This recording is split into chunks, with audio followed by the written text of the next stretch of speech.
Ayaw ay wala dula niya. Ay, sa kagakong Dugo. dugo. Inom ko dahil tambal. Ano pong tambal? Inom ko, uy. Ayaw. Uminom ako ng gamot para pang high blood. Kasi yung dugo ko kumukulog. Naman ginaganon. Lagi-galag na kaya.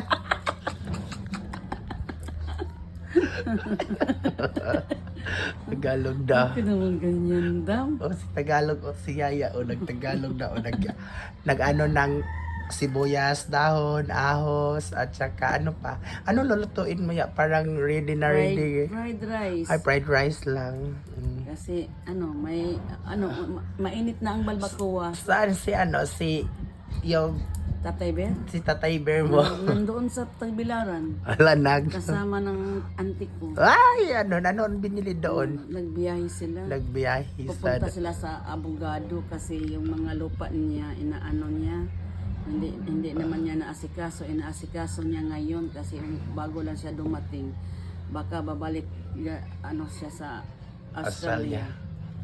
Hindi siya matagal dito kaya pinagawa niya anong gusto niyang gawin sa mga lupa niya. Marami kasing ari-arian yan.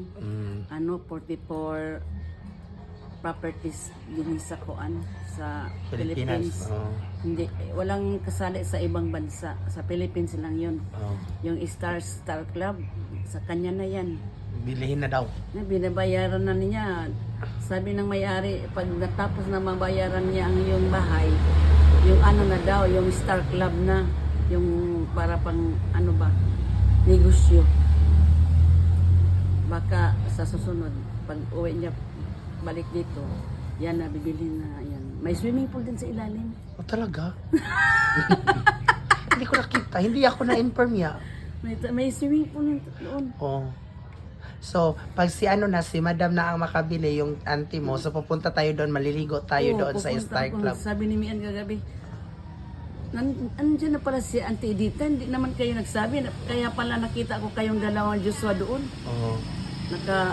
Nakaparada yung ano niya, sasakyan sa sa labas ng bahay ni Edita.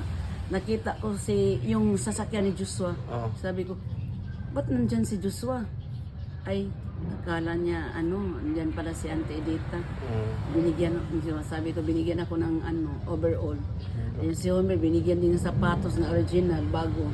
Yung si Tita, pabango. Pero sabi niya, ay wag na madam, uy, dami sa amin yan. Hindi na nga nagagamit, marami pa doon, dala Grabe ng talaga ito ate ko. si Yaya P.O. Machika talaga. Ano talaga ito? Babain. Grabe yung baba niya. Iniwanan niya doon sa Oh. sa corner seat ni Auntie Edita. Mm. Kinuha ni Homer kay gusto pala ni Homer yung pahumot. Oh. Ninakaw niya. Pag alis namin, hinanap ni Madam Joshua.